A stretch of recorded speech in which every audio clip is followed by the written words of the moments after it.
Praise the Lord. இன்றைக்கான வசனம், ஆவிக்குரியவன் எல்லாவற்றையும் ஆராய்ந்து நிதானிக்கிறான். ஆனாலும் அவன் மற்றொருவனாலும் ஆராய்ந்து நிதானிக்கப்படான். யார் அந்த மற்றொருவன்? மாம்சத்துக்குரியவன். ஆவிக்குரியவன், மாம்சத்துக்குரியவன் ஆண்டவர் இங்க செப்பரேஷன் பண்ணி காமிக்கிறார். ஆவிக்குரியவன் யாரு முதல்ல? யார் ஆவிக்குரியவன்? இன்னைக்கு நிறைய பேர் சொல்லிட்டு இருக்கிறோம்ல, நாங்க ஆவிக்குரியவர்கள் ஆவிக்குரியவர்கள் அப்படின்னு. எதை வச்சு ஆவிக்குரியவர்கள்னு ஐடென்டிஃபை பண்ணலாம்? வெள்ளை ட்ரெஸ் போடுறதுனாலயா?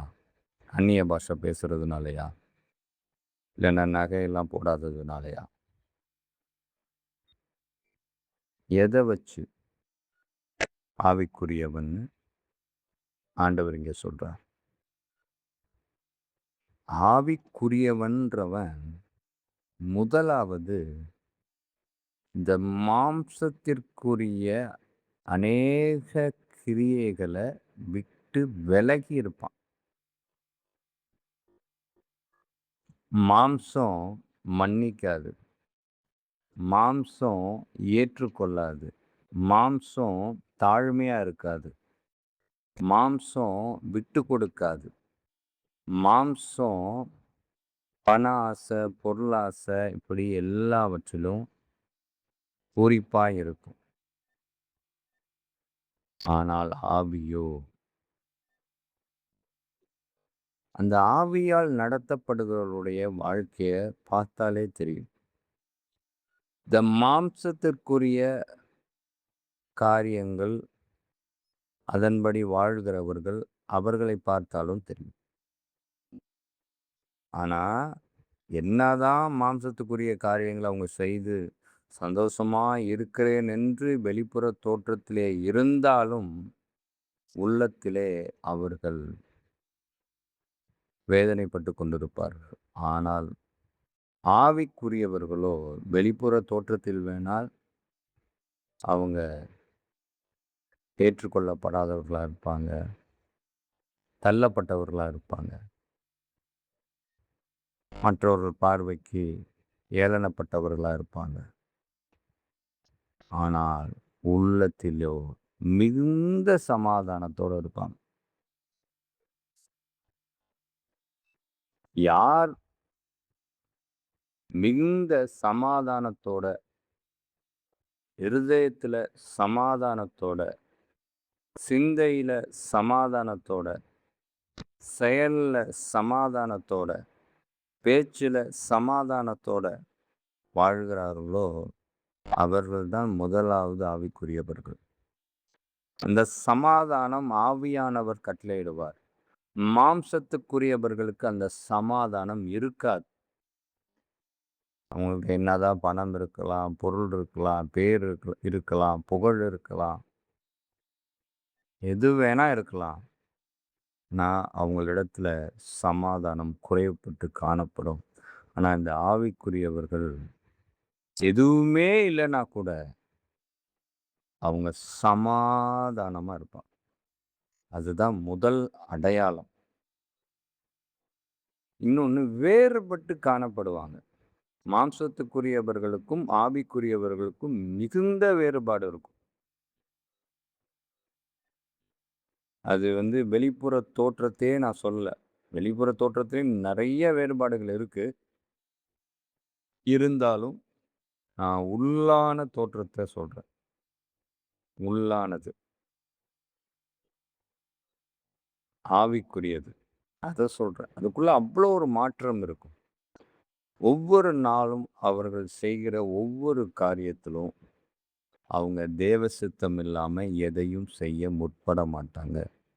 முதலாவது எல்லாவற்றிற்கும் மேலாக தேவனை உயர்த்துகிறவர்களாய் இருப்பாங்க. எல்லா விஷயத்திலும் தேவனோட பேசி உறவாடுகிறவர்களாய் இருப்பாங்க. வேதத்தை தியானிக்கும்போது ஆண்டவர் சொல்லுகிற காரியங்கள தன் இருதயத்துல பத்திரப்படுத்தி வைத்து, அதன்படி நடக்க முயற்சி செய்வார்கள், நடப்பார்கள்.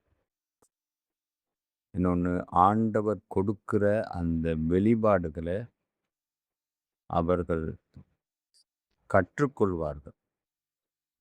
ஆனா மாம்சத்துக்குரியவர்கள் இது எதையுமே பெறமாட்டார்கள். ஏன்னா, அவர்களுடைய எண்ணம், செயல், பேச்சு எல்லாம் மாம்சத்துக்குரியவைகளா இருக்கும். ஆசீர்வாதம், ஆசீர்வாதம், உலக ஆசீர்வாதம், சாவாமை, செழிப்பு அதுதான் அவங்களிடத்துல இருக்கும். மேட்டிமை, பெருமை, வைராக்கியம், வஞ்சகம், மன்னிக்காத தன்மை, ஏற்றுக்கொள்ளாத தன்மை, விட்டுக் கொடுக்காத தன்மை, மற்றவர்களை ஏளனப்படுத்துகிற தன்மை, மற்றவர்களை தங்களை விட சிறியவர்கள் என்று எண்ணுகிற எண்ணம், தான் தாங்கிற அகங்காரம், அகம்பாவம் அடுக்கிக் கொண்டே போகலாம். அப்படிப்பட்டவர்கள் எப்படி வேதத்தை வாசிப்பார்கள்? அப்படியே அவர்கள் வாசித்தாலும், ஆண்டவரிடத்திலே பேசினாலும், அவர்களுடைய இருதயம் அதற்கு இடம் தராது. ஏன்னா, அது மாம்சத்துக்குரியவைகள். மாம்சத்துக்குரிய காரியங்கள தான் சிந்திக்கும். இன்னும் புரியிற மாதிரி சொல்லணும்னா, மாம்சத்துக்குரியவர்கள் சாத்தானுக்குரியதை சிந்திக்கிறார்கள். ஆவிக்குரியவர்கள் இயேசுவுக்குரியதை சிந்திக்கிறார்கள். கிறிஸ்துவுக்குரியதை சிந்திக்கிறார்கள். மாம்சத்துக்குரியவர்கள் எல்லாவற்றையும் உடனே, உடனே, உடனே பதிலளித்து, வைராக்கியம் பாராட்டி, பதிலுக்கு பதில், கண்ணுக்கு கண், பல்லுக்கு பல் அப்படின்னு எதிர்த்து நிற்பார்கள். ஆனால் ஆவிக்குரியவர்களோ அமைதலுடனே இருந்து, ஞானத்துடன் செயல்பட்டு, கர்த்தருடைய வழிநடத்துதலின்படி நடத்தப்படுவார்கள். அவசரப்பட்டு, ஆவேசப்பட்டு ஒரு முடிவை எடுக்க மாட்டார்கள். எந்த ஒரு காரியமா இருந்தாலும் தேவ சமூகத்திலே தன்னை அர்ப்பணிக்கிறவர்களாய் இருப்பார்கள். ஒரு சின்ன உதாரணம் சொல்றேன். நேபுகாத் நேச்சார் மாம்சத்துக்குரியவன். சாத்ராக், மேஷாக், ஆபேத்நேகோ ஆவிக்குரியவர்கள். எப்படி? நேபுகாத் நேச்சார் தான் செய்த சிலைய வணங்கணும்னு சொல்லி கட்டளைய போட்டு வணங்கியே ஆகணும் அப்படின்னு மாம்சத்துல சிந்திக்கிறான். இல்லைன்னா உங்களை அந்த நெருப்பு சூளையில போட்டுருவேன் அப்படின்னு மிரட்டுறான். ஆனா ஆவிக்குரியவர்கள் நீ நெருப்புல போட்டாலும் சரி, என்ன பண்ணாலும் சரி, உன் சிலைய வணங்க முடியாது. கர்த்தரை தவிர வேற யாரையும் வணங்க முடியாது. கர்த்தர் எங்களை காப்பாற்றினாலும் சரி, காப்பாற்றாவிட்டாலும் சரி, ஒரு நாளும் நாங்க அதை செய்ய மாட்டோம். இதுல என்னன்னா, அந்த ஆவிக்குரிய வைராக்கியம், ஆவிக்குரிய பலம், தைரியம், எதையும் எதிர்கொள்கிற தைரியம். இது ஆவியானவர்களுக்கு இருக்கும். மாம்சமானவர்கள் மாம்ச பலத்தை வைத்து தைரியமா இருக்கிறதைப் போல காண்பித்து தைரியமா இருக்கிறார்கள் என்று நினைத்து கொண்டிருக்கிறார்கள். ஆனா அது அத்தனையும் வீண். ஆவிக்குரிய மனதைரியம், மனபலம் இருக்கிய கர்த்தர் கொடுத்தது. அது எதையும் மேற்கொள்ளும். எந்த காரியத்தையும் பார்த்து அஞ்சாது. உள்ளதை உள்ளதென்றும், இல்லதை இல்லதென்றும் சொல்லும். ஒரு நாளும் வேதத்தை புரட்டி பேசாது. கள்ள உபதேசத்தை பேசாது. உண்மையானதை, சத்தியமானதை, ஆண்டவர் சொன்னதை மாத்திரமே பேசும், கடைபிடிக்கும், சிந்திக்கும், செயல்படுத்தும். இந்த ஆவிக்கும் மாம்சத்துக்கும் ஏகப்பட்ட உதாரணங்கள் இருக்கு. அதெல்லாம் பேச போனா நேரம் பத்தாது. ஆண்டவர் இதைத்தான் சொல்றார். அப்படிப்பட்ட ஆவிக்குரியவன் மாம்சத்துக்குரியவனால நிதானிக்கப்பட மாட்டான், ஏற்றுக்கொள்ளப்பட மாட்டான். ஒதுக்கப்படுவான், தள்ளப்படுவான், எதிர்க்கப்படுவான்.